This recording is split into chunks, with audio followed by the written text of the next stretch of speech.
Yeah, so welcome back to Hipsterless Hangouts. We're doing the second take here of Before the Devil Knows You're Dead. Yes. Yeah, the first take was actually pretty good. We had a pretty good conversation going on. But on my end, I am in Mexico City, ahora, and I happened to be in a coffee shop, and it was just a bit distracting and loud on my end. So hopefully we can recoup the target points that we discussed and make it a worthwhile video this time around. Definitely, yeah. And I think that this is a movie that we already said on the last recording we both like. So, and I remember I started off last time by telling you that we went into this with me not remembering that I have actually seen this before. I probably saw it when it was a new release, and I don't think I've watched it any bit since then until this rewatch for this podcast for this episode. And especially just the beginning, like this is not a movie where you will sit there wondering, have I seen this before? This is a very memorable film. And when did you first see it? Probably not too shortly after it was released. From those DVD video rental machines, it was there at a Rite Aid or one of those, maybe a Walgreens, one of the ones I used to frequent a lot. And I feel like that would have been 2008, 2009. And it was released in 2006, correct? So it would have been not too long thereafter. And I had also seen Marissa Tomei previously in The Wrestler, so I remember just recognition. She's not one of my favorite actresses, but just recognizing her as having watched her many times in The Wrestler shortly before that. This was probably the movie where I decided that I really liked Philip Seymour Hoffman. I never actively sought out his films, but this was pretty impressive. The whole cast was impressive, and he being now one of my favorite actors, and this would have been the first movie that I really remember being very appreciative of him and have been ever since. Yeah, I don't think we talked too much about. We talked about him last time, but I don't know if I knew that this was what turned you on to him. So, like,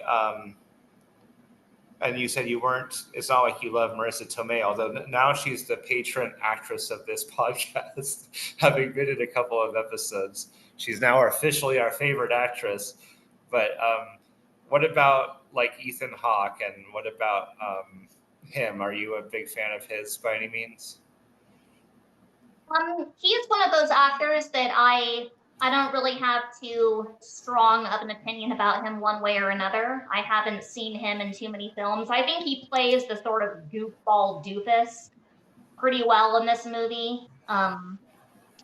He just makes one asinine mistake after another, and if you just you keep watching him just make these foolhardy decisions because he's basically a great big wimp, but better hearted, I believe, compared to Andy, his brother, who masterminded the whole jewelry store robbery. So I thought he played the part well. He's attractive for the role of the cute younger brother, and I think he means well, but he just didn't have the wherewithal to not dig himself in so deep, and in so doing dig everybody else in deep too. So it's too bad. Yeah, it is really one of those movies, and you described it perfectly when you suggested that we watch it. It's like this catastrophic list of things that just keep going wrong. It's one of those movies that just digs itself deeper and deeper and deeper in, and the characters dig themselves deeper and deeper and deeper in, and there's this kind of desperation to everyone in this movie. There's this need of the the escape route that they envisioned for themselves, which in this movie's case is money, and then as they get further and further away from that and more enmeshed in this crime that they all commit, then it's just this like unraveling, which I think is really cool. What is it about that type of movie that you find appealing? Relatability. Yeah. It's a very human experience. Things don't happen in perfect chronology. There are instances which can irreparably change the trajectory and course of one's life. And it's not a perfect succession of problem A, problem B, and it gets absolved by option C. It leads to bigger, more catastrophic domino effect, chain reaction type of situations because we're human and we don't always know the correct equation to make things fall into place, or we're so traumatized by one decision or one circumstance which then spirals in part if not mostly because of our own emotional reaction to something so devastating happening. So there might be a more plausible way of amending it, but due to trauma, due to being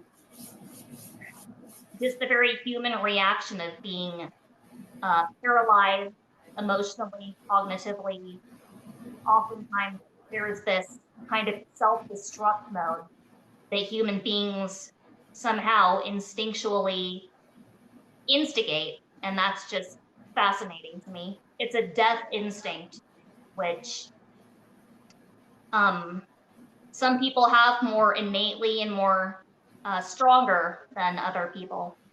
And the devastation, the downward spiral of all of these characters, it wasn't just Andy and his younger brother, but it was everybody. It was the wife, it was the colleagues. Of course, the mother dies because of her son's, both of her sons' decisions to execute this horrific act. Basically, the father, of course, who ultimately gets revenge on his own son. It's everybody in the film, and which one do you focus on? Because it's all this plethora of just human destruction. It's really a grim viewpoint of like humanity because yeah, everyone in this movie, I think like just about everyone is a bad person if you want to use those terms or whatever. Like they're kind of, they commit some sort of terrible sin, whether it's literally murder or being just like so destructive in their ways, or being cheating and lying and doing drugs. It's just kind of this absolutely bleak look at humanity. And like, if you have these characters who are at the points where they're ready to do all this, then what is a day in their life, or what is like the point that brought them down? Because yeah, just to go into the plot, it's about a pair of brothers, Philip Seymour Hoffman and Ethan Hawke. Philip Seymour Hoffman plans a heist of their mother's jewelry store and gets Ethan Hawke to do it. And Ethan Hawke, I don't remember character names, by the way, but like Ethan Hawke enlists his friend who pulls a gun, shoots both of their mother, and then that starts this slow destruction of all the characters around them as they spiral, trying to think about how to handle it, what they're going to do now, and the fact that also another great actor, Michael Shannon, is now pursuing Ethan Hawke because of the death of his sister's husband. And I wanted to ask you, you said this is where you found Philip Seymour Hoffman as an actor. Is this also where you found Michael Shannon? He is the one that plays the really sort of softly vicious Mm-hmm.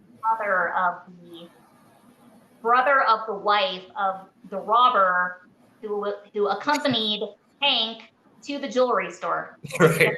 So complicated. Yeah. No, I think he's in 8 Mile, maybe not, but I Oh, about that the past couple of days with Eminem. He is in Revolutionary Road, which is one of my favorite movies. Hopefully, we can discuss that movie one day. It's a drama, but he is very good at playing dark, devious characters without it being super animated, darkly, softly sadistic. What was the question? Is this where I discovered him? yeah, yeah. Yeah, I get, well, no, because I had seen 8 Mile in the early 2000s. I hope he's in that. If that's not him, it'd be really embarrassing. But I'm gonna Revolution, I'll do a that quick Google to find out. was, You know, I never saw 8 Mile. Is it good? Should I watch it? I think it is, and I'm really proud of Eminem for not pursuing some, alternative career as an actor. It was autobiographical. He did a good job, and then he was done. I respect that fully. And yes, Michael Shannon was in 8 Mile, so you're right. Okay. Stand vindicated. I'm good at that, remembering, faces. Obviously, he made enough of an impression on me even back then because that movie came out in 2002, long time ago. I was 16. Wow. For the Yeah. record. Oh, right. I mean, 8 Mile. I remember that coming out. I first saw and noticed Michael Shannon in the film Take Shelter, which eventually we'll do on this show. And he's, like you say, I mean, he's extremely good at playing these dark, bizarre, sort of psychologically bizarre characters, probably deeply paranoid, schizophrenic, whatever you want to call it. He's just kind of really good at that. And that's like his expertise. And I'm trying to think, realistically speaking, I think I first saw Philip Seymour Hoffman in Mission Impossible 3, most likely. Yeah, I've heard that he has mentioned that. Actually, I take my original statement back too. I originally saw him in The Talented Mr. Ripley. Oh, yeah. Great job. He's a supporting character in that movie, one of my favorite movies again. But he's one of those people who can kind of slink into a movie, and regardless of the weight and the actual screen time he has, he just makes an indelible impression. In many different ways. He's good at playing troubled, vulnerable, um, sadistic. He can do many things. He's a bird of many feathers, but The Talented Mr. Ripley would have been years prior. I believe that was 1998. So. Yeah, we should talk about that movie one day because that's a good, weird one. Mm-hmm. I actually just started to read the book, but Oh. um, anyways, yeah. So then, speaking of Philip Seymour Hoffman, I wanted to shout out. He has some really amazing moments in this movie. If anyone's gonna like watch it, and if they're a fan of his, and just watch out for. There's this scene where he learns that his wife has been cheating on him, and he confronts her about it, and then afterwards he goes into the bedroom and there's just this slow destruction of the bedroom scene where instead of flipping things over and creating a big angry lash out, he just slowly pushes things over and breaks things and pours out all the marbles out of this cup. And it's impossible to describe. It sounds stupid when I'm describing it, but it's this really powerful scene that he acts extraordinarily well. And yeah, him. I mean, he was a great actor. He's certainly one of my favorites of all time. Yeah, that scene when I describe my favorite movies as being the downward spiral of a character, I always flash to that scene too, because he is at a point where, and many people can relate to this, to where it doesn't have to be some animated, huge climactical demonstration of devastation. When somebody is just done, when they're at their wits' end, it can come quietly. And it's this acceptance. It's many, many things, that scene, but it's this acknowledgement and acceptance that he's just at his wits' end and things are irreparable. And marbles and plant pots and the linens on the bed just don't matter anymore. So it's this twisting of the knife and this simultaneous acknowledgement that he's over. The life as he knew it is over. And it's Right. a very powerful scene, really. And I think it's also him acknowledging that what he has to do next, which, like, several scenes from then is when he first, we assume first kills somebody.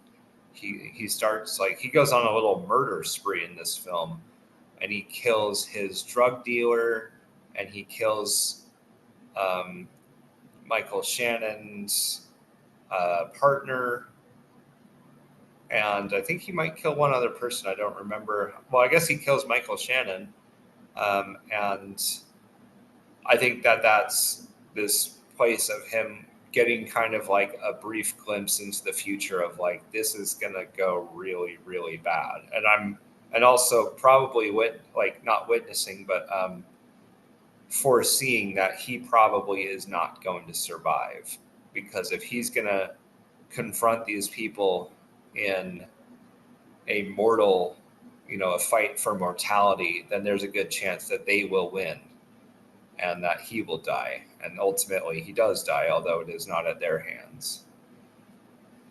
Yeah, I don't know when exactly he loses his mind in this movie, but the scene that we were just talking about, watching somebody lose it, it doesn't always have to be loud and theatrical and bigger than life and in technicolor. It can be, but sometimes it's a very soft, kind of deathly, just embracing of what's to come, which can be even more ominous. And then as the movie progresses, as it gets into its last leg, right, he kills the drug dealer, he kills, what's that actor's name again? Michael Shannon. And he wants to kill his brother, and he's about to, but the wife or the sister of Michael Shannon, the woman who plays his sister in the movie, intervenes, and Hank is able to run away like a little bitch and presumably gets away with it. Yeah. Yeah. We talked about the end last time. How do you interpret the end? Like, do you think Ethan Hawke gets away at the end? Because the movie ends where, we haven't really talked about it, but their father, played by Albert Finney, goes to the hospital and smothers Philip Seymour Hoffman in the hospital. And the last that we see of Ethan Hawke is in the room where Philip Seymour Hoffman first shoots Michael Shannon, and then Michael Shannon's sister shoots Philip Seymour Hoffman. Ethan Hawke takes off. And yeah, like, how do you see that character? Where do you think he goes from here? I mean, I didn't really spend a lot of, like I said before, a lot of time thinking about who gets away with what in the movie. Um, I know that I mean, for example, the father kills his own son. He kills Andy, and does he get away with it or get arrested and, Mm-hmm. um, have to pay his due process for what he did? I didn't spend a lot of time thinking about what ultimately might have happened.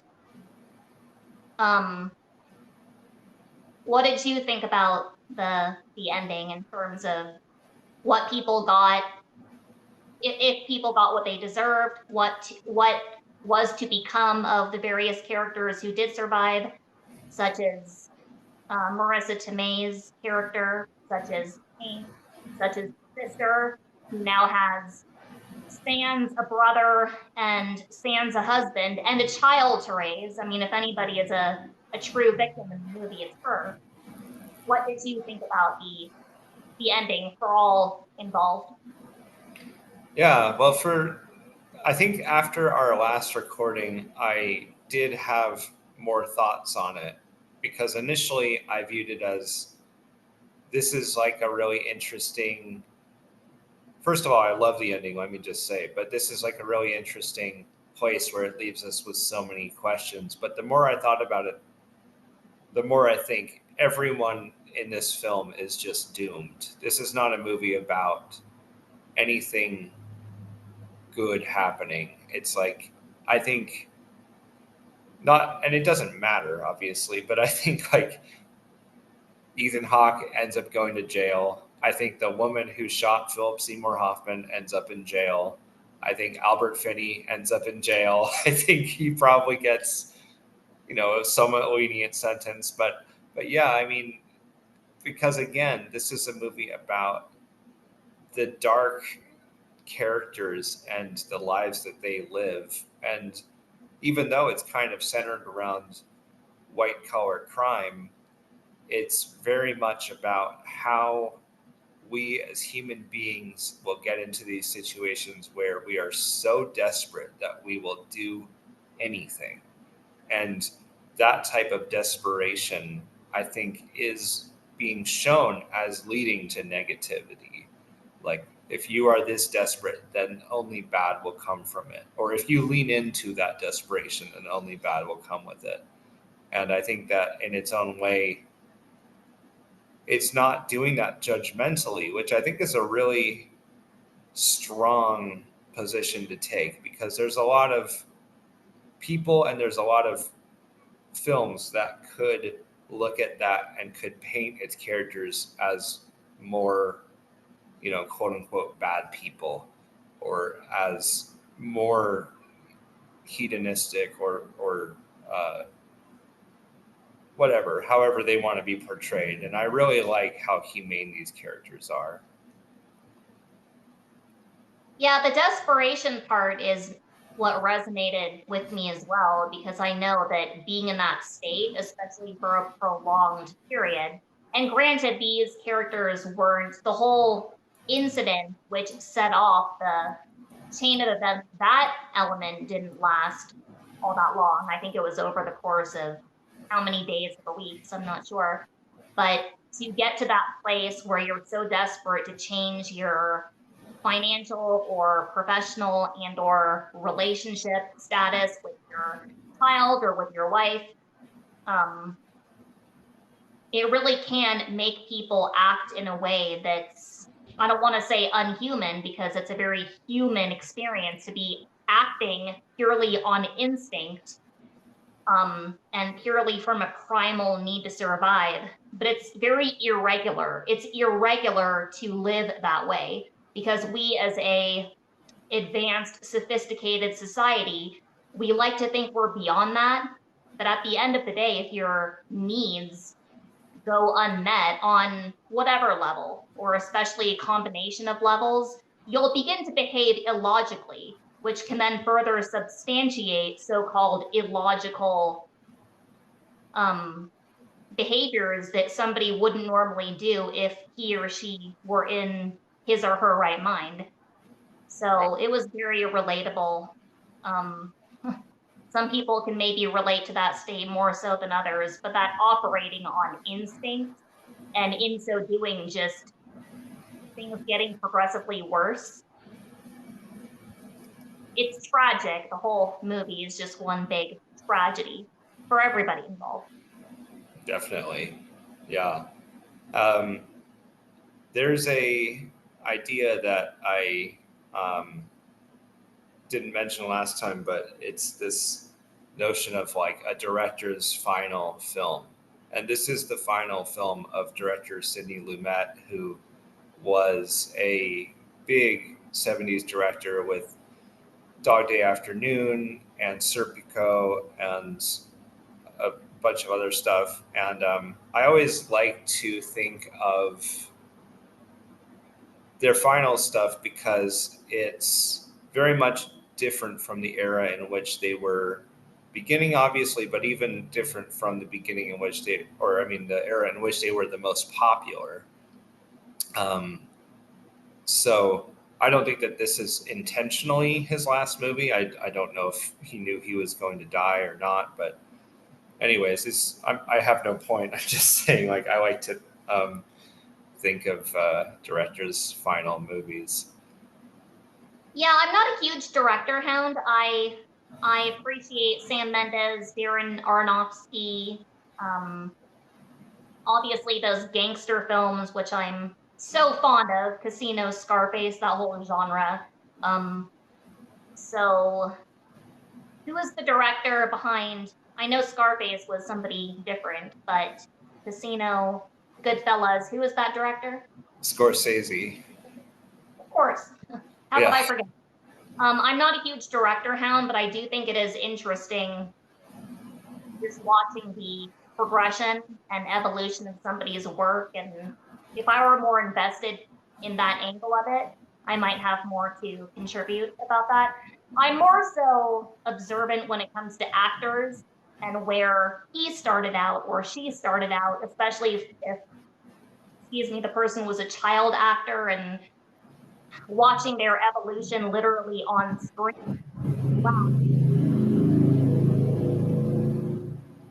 Oh my goodness, what a lifetime. So I become more invested in the evolution of, especially, of course, my favorite actors and actresses, and especially if the person started out very young.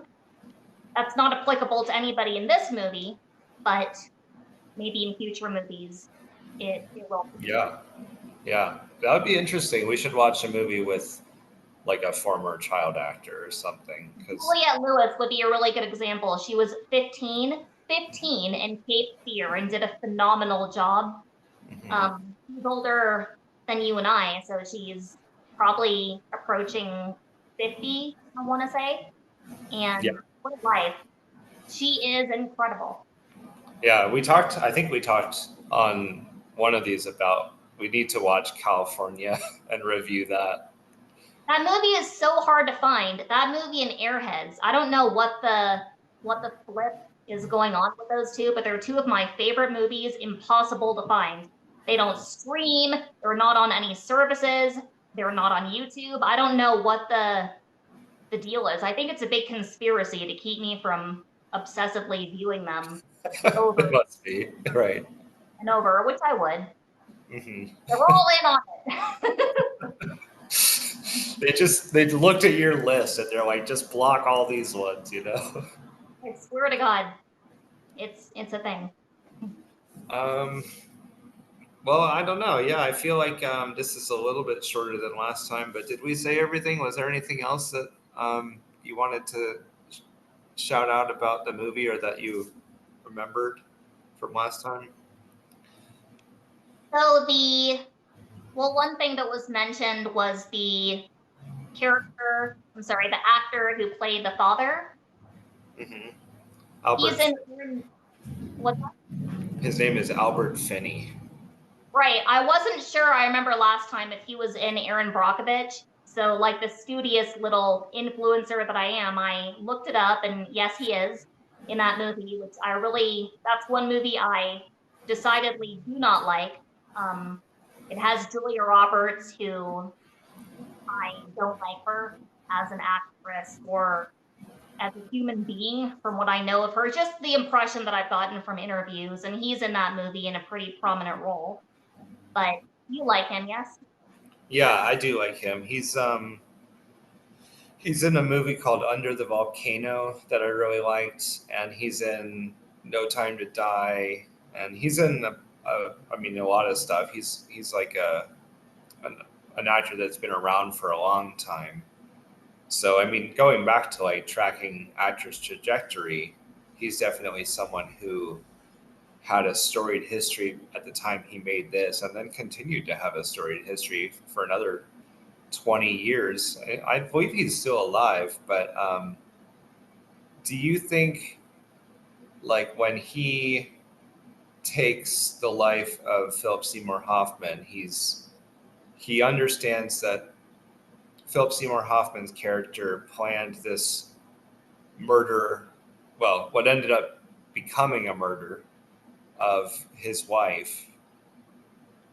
Do you think that that's like a action that tracks for you? Do you think that that like works in the movie?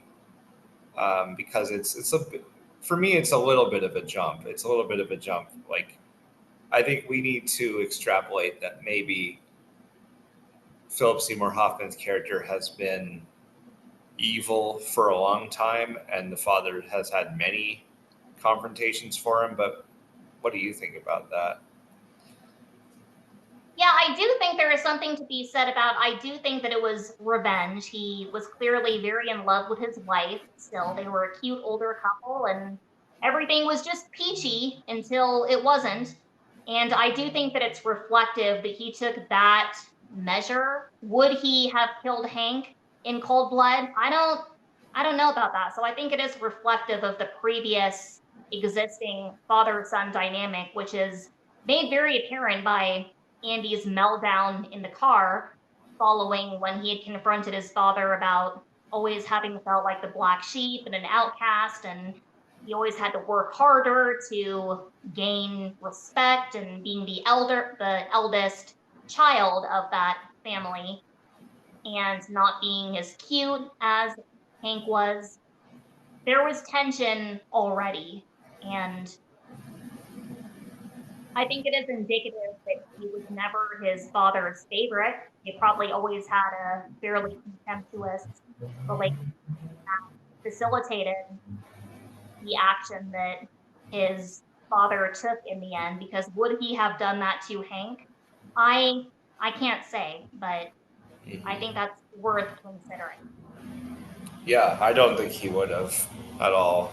And I also think that there's like an amount of and we talked about this last time too, like the the justice that everyone gets and does it fit their crime, and who really is the who's the not necessarily like the mastermind, but who is to be held responsible for this crime, because you have a mastermind who influences essentially a peon in Ethan Hawke, and then Ethan Hawke hires a hitman, and each level has its own culpability to the end result of the crime, and which one do you really punish? And in this movie, they punish the masterminds, really. Right. Yeah, because Hank, his biggest flaw was stupidity. I mean, he Mhm. he was the one hire that who hired that uh, fellow robber to do his dirty work, and that's basically where things begin to go horrifically wrong. But he wasn't the mastermind. He wasn't the one who had the inception of this really demonic idea. I mean, who does that? Right. Organizing a heist to rob their own family's jewelry store. You might have animosity against your parents and you might be desperate, but that's pretty extreme. So if Hank hadn't been such an impressionable moron, I wonder if the inevitable result could have been avoided. I wonder if Andy would have maybe found somebody else. I guess we'll never know. Andy won't be around to tell us, that's for sure. No, really. Nope. So, so yeah, final thoughts and your rating. I'm going to give this movie an 8. It's one that I can absolutely see over and over and over again, but it is a heavy movie, so it's not one that I would probably see in close succession. Not that I have an issue with heavy movies per se, but this one is so, it leaves one with such a melancholic feeling that I usually let maybe a year go by. Well, 6 months to a year before I see it again. So I've seen it mathematically over the course of 2008 or 2009 when it came out many times. It's often available for free on Amazon and Hulu. So thankfully, this is one such movie where I've had the opportunity to view it numerous. But I'm going to give it a solid 8 rating. And same with me. Yeah, I'm giving it an 8. I really like movies like this. I like small scale.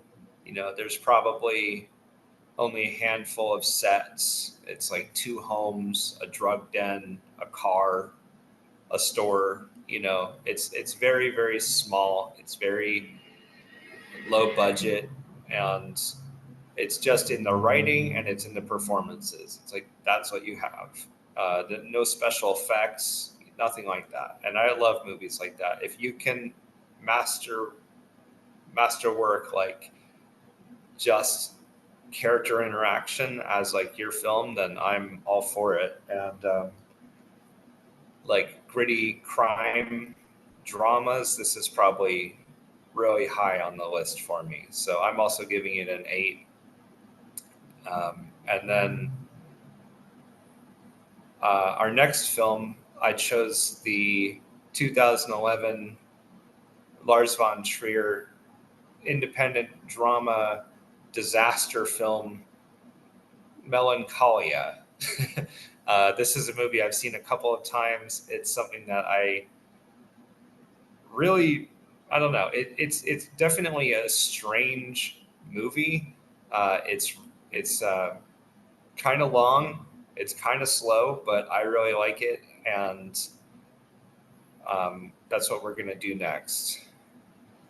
Right, having or containing Kirsten Dunst in it. She's not one of my favorite actresses, but I've known of her and kind of been privy to her work for a long time. She's one of those actresses that can do kind of lighthearted, fluffy movies like Bring It On and Jumanji well, while also doing heavier, more serious roles such as what's an example? She was in Virgin Suicides. She was in Crazy Beautiful, a very good movie where, well, I wouldn't say very good movie, but where she definitely demonstrates a range and is more grunty and just rough around the edges in that movie. So she's more dynamic than some people might give her credit for. And I have no idea what she's up to now, but I do remember liking her a lot. Yeah, and also it came up organically, and neither of us even noticed it. But she's a child actor. She was in. You just named Jumanji, and she was also in Interview with the Vampire.